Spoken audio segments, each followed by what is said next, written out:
morning, friends. Welcome to this session. Now, today we are going to study. I am going to teach you the first lecture of political science. Okay. And before we go, once again, before we go to the first lecture, please open your textbook, your notebook, keep a pen and pencil handy, so that you can write the important things. You can mark the difficulties, so that you can ask me at a later point. Okay. So today we are going to see the first lecture of political science. The name of the lecture is Working of the Constitution, page number 69 of your textbook. Now, coming to the chapter, Working of the Constitution. Now, what is the Constitution? Constitution is a set of basic rules that the citizens and the government of the country have to follow. It's basically a set of rules which the citizens as well as the government of that country has to follow, because it is the supreme law of the country. Constitution is the supreme law of the country. The Constitution determines the rights of the citizens, the powers of the government. It tells you about the rights of the citizens, it tells you about what powers the government has and how the government has to function. Okay? So, the Indian Constitution is seen as the means through which a progressive, developed society based on social justice and equality will be established. This is very important. Progressive developed society based on social justice and equality will be established. Now, our constitution came into force on 26 January 1950. That's why 26 January is celebrated as a Republic Day. Okay. In this chapter, we are going to have an overview of the wide-ranging nature of the Indian democracy, the important changes that have taken place in its political process, and steps that have been taken to establish social justice and equality. This review will primarily focus on three areas. First is democracy, second is social justice, and the third is judicial system. Now, let us first talk about democracy. In a democracy, political maturity is needed.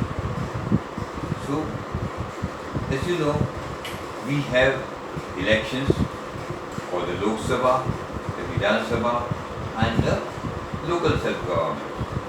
Okay, we choose a representative for the Lok Sabha. In the election, we elect a representative who is called the MP, the member of the parliament or the Khasdar. For the Vidhan Sabha, we elect another representative who is called the Amdar. Okay, and then for the municipalities or for the Jilla Parishad, the Gram Panchayat, that's the local service, we choose a representative. But choosing the representative for the parliament is not merely democracy. That this representative system is to, the essence of this representative system is to integrate the principles of democracy in a daily life, in actual practice. Okay? See. So, to choose a representative, you need to have elections. Okay. Now, holding free and fair elections at regular intervals is an important indicator of successful democracy. Remember this, not just holding elections, but this election should be free and fair, and that too at regular intervals like we have in India. The regular interval is of 5 years. Every 5 years we have an election. Whether the government is doing well or not, the elections have to be taken after every 5 years for the Lok Sabha, the Vidhan Sabha, okay, and so on. Because that indicates that truly the democracy is working, and the increasing participation of the people in the political process and political competition shows that Indian democracy has become successful. What we see, more and more people are showing interest in the political process. They are taking part in the elections, they are going for voting, they are voting people, the percentage of voting is increasing. This shows that Indian democracy is becoming successful to a great extent. Now, who has the right to vote? Okay. The Indian Constitution has made a provision that every adult should have the right to vote. Before independence, that was not the case. Before independence, there were certain provisions which restricted. Only a few adults were allowed to vote. The provisions restricted every adult to vote. But after independence, in our constitution, all these restrictions have been banned. Each and every adult who is above the age of 21 was allowed to vote. He may be of any religion, he may be of any caste, he may be of any creed, he may be of any place, he should be an Indian, he may be rich, he may be poor, he may be staying in a slum, or he may be an industrialist. Sorry. He may be an industrialist. So every adult above the age of 21 was allowed to vote. Now this age limit of 21 years has been reduced to 18 years. This has led to what? More and more young people, they have started taking part in the political process. So this has increased the number of people going for political process. So the number of voters is maximum in India compared to any other country. Okay, any other democratic nation. The largest number of voters come from India. And this changes is not only quantity, means not only the quantity has increased, but the quality also increased. So you see so many different new political parties which have been supported by the young are coming into, want to contest election. So there is an increase quantity wise as well as quality wise in this democratic process. Now the third important aspect of democracy is decentralization of democracy and decentralization of power. Okay, the decentralization of power is central to democratic government. In any democratic government, power should not lie in the hands of a single person. It has to be decentralized. If it happens to be in a single person's hand, what will happen? There will be misuse of power, and democracy doesn't allow misuse of power. Okay, so decentralization controls the misuse of power and also create opportunities for political participation of the common people. Okay.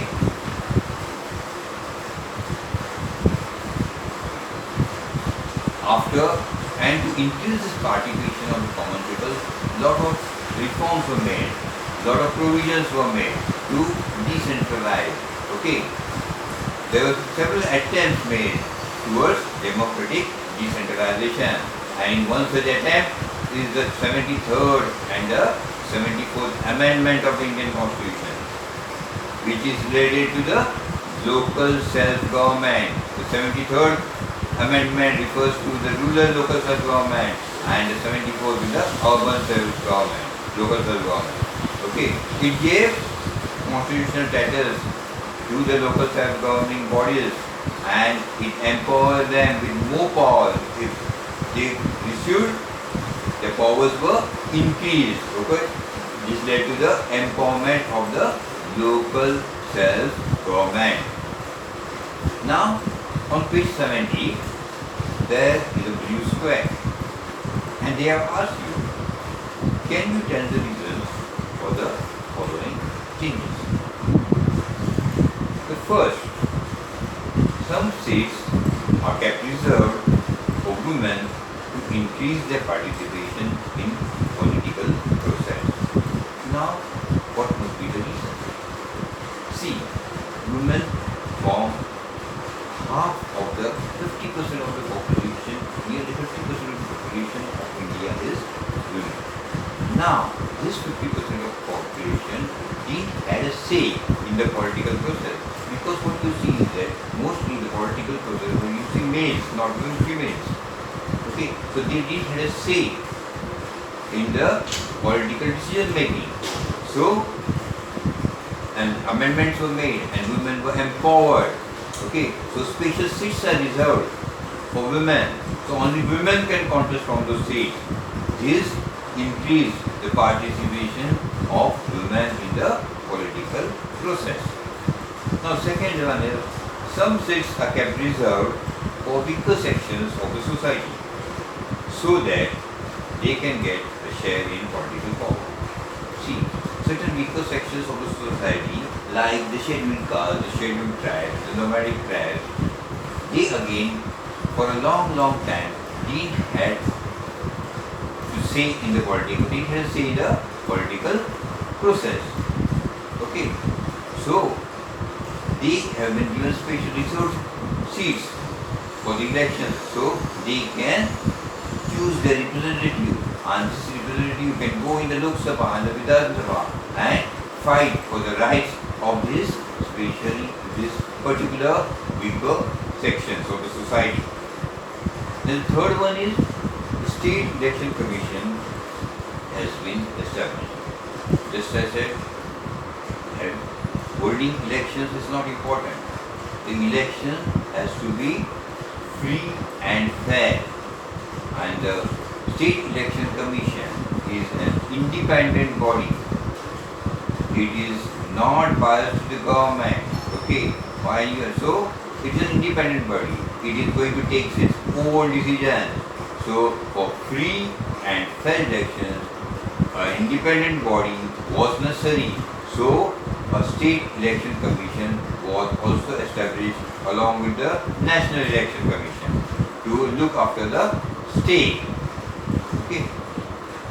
Fourth, the 11th and 12th schedule was added to the Constitution.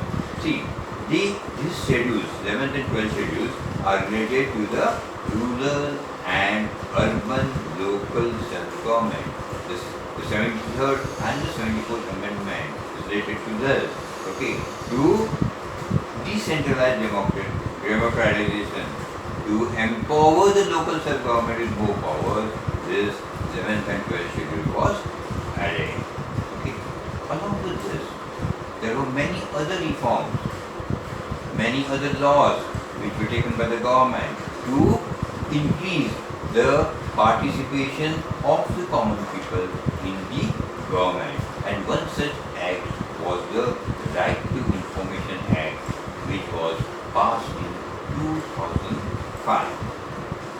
Because it was felt that citizen empowerment is the essential condition of democracy. There should be interaction between the people and the government. The people should know what is happening in the government, what is happening, why such and such decision has been taken place. They should know why it is so, to interact. Citizens should interact with the people. That's why this Right to Information Act was passed in 2005. What happened because of this? The increased communication between citizens and government helps in strengthening democracy and building a relationship of trust between the people and the government. Okay, so now the citizens can come to know how the government is functioning. Previously, what used to happen, suppose if you have some work with the government, you have your problem or you have any trouble and you go to the government office and you give your letter to the government official that this is the case and I wish that some action should be taken place. Your letter has been kept for months together and you don't get an answer. But now that's not the case. If you don't get an answer in the period which has been allotted, you can file an RTI to know what has happened about that case. Okay, and the government has to give you a reply to that. Okay, so for any government action, a citizen of India can ask why certain decisions have been taken. Okay, and who has taken this decision and what was the reason of taking the decision, and the government has to answer. So this has made the government more transparent, and the element of secrecy which was there before 2005 in the government, that has decreased. Okay, so every order which the government gives, or every decision which the government gives, you can ask about it, questions about that, and you can get a reply of it. So the decision making process has become very transparent. See, after the year 2000, the whole approach towards democratic reforms has changed. Democratic reforms are considered as rights as well citizens. Previously, citizens were considered as beneficiaries by the government. But no, whatever decision democratic reforms you are taking, now it has been considered as a right. It is the right of the citizen of India to get that reform. Okay. So accordingly, the citizens of India have got the right to information, and the right to education. So now in India, each and every child has the right to education. You can't disallow a child from education. Okay, just for if he is not financially well, his parents are not able to send him to school, then also he should be given admission in a school. Even in the private school, if you get admissions for children, a certain quota has been kept for children which are not financially well off. Okay, then there is also right to food security. For that is the reason why we have the PDS shops, public distribution shops. These rights have strengthened the democracy of India.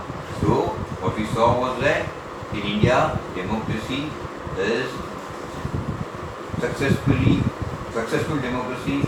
Indian democracy has become a successful democracy because there has been political maturity. People, the elders have right to vote. Okay, then the democratic process has been decentralized, right? Then there is a right to information, right to education, right to food security. This has strengthened the democratic process in India. See, now in this green square, what you see, do you know, rights-based approach. In the decades after independence, progress was made towards more and more democratization of India. However, in this process, citizens were considered as beneficiaries. In the last few decades, development is considered as a right of the citizen. Means previously it was considered developing a country, developing roads, developing schools or healthcare hospitals is that you are benefiting the citizen. But no, now it is considered that good school, good communication, good facilities are the rights of the citizens. Okay, so this approach you have to write in your opinion, how will this approach change the relation between the government and citizens? Okay. Now they have also asked you to discuss among yourselves, do you think that citizens in India should have the right to employment? See, there is a right to information, there is a right to education. But till today, there is no bill has come, no act has come for right to employment. That's why you see so much of unemployment in India. So do you think this is necessary, right to employment, and it is possible for the government to provide employment to such a vast population of India that you have to first. Okay. And second thing, if according to you, if everyone gets right to shelter, how will it affect the democracy in India? Then this is one more a big question, because this has again arose because of the population of India. Shelter to everyone, right to shelter. So in fact, certain steps have been taken by the government, like the Pradhan Mantri Yojana program for what do you call it, for the Pradhan Mantri Yojana for housing, means you get a loan, you get some loan from the government, or you get a subsidy for that loan if you want to build a house. So certain things are happening, but still it is not in a higher level. It's in the initial stage. It has to spread now. Okay. Now let us come to the second point, that is social justice and equality. The social justice and equality are the important objectives of our constitution. What our constitution says, that everyone is equal before law. He might be an MP, a minister, or he may be an ordinary citizen. All are equal before law. The constitution has given the guidelines to establish a new society based on these two values. What are the two values? Social justice and equality. And we are following this path laid down by our constitution to achieve this goal. So now how to establish social justice? To establish social justice is to remove social conditions which are responsible for injustice and insist on equality of dignity for all individuals. The principles of justice and equality aim at ending discrimination in social status, such as superior or inferior, on the basis of caste, religion, language, gender, place of birth, race, property, and giving equal opportunity for development to every individual. That means what this principle says, that those principles which were followed before by ancestors, like discrimination on the basis of caste, discrimination on the basis of religion, discrimination on the basis of language, discrimination on the basis of gender, okay, discrimination on the basis of where you are born, you belong to which race, whether you are poor or whether you are rich, all these discriminations have been banned, and every individual, every Indian has the opportunity for equal opportunity for development. That is what means by social justice. So, to establish this justice and equality, efforts have been made at all levels of society. But along with that, government's efforts are more important.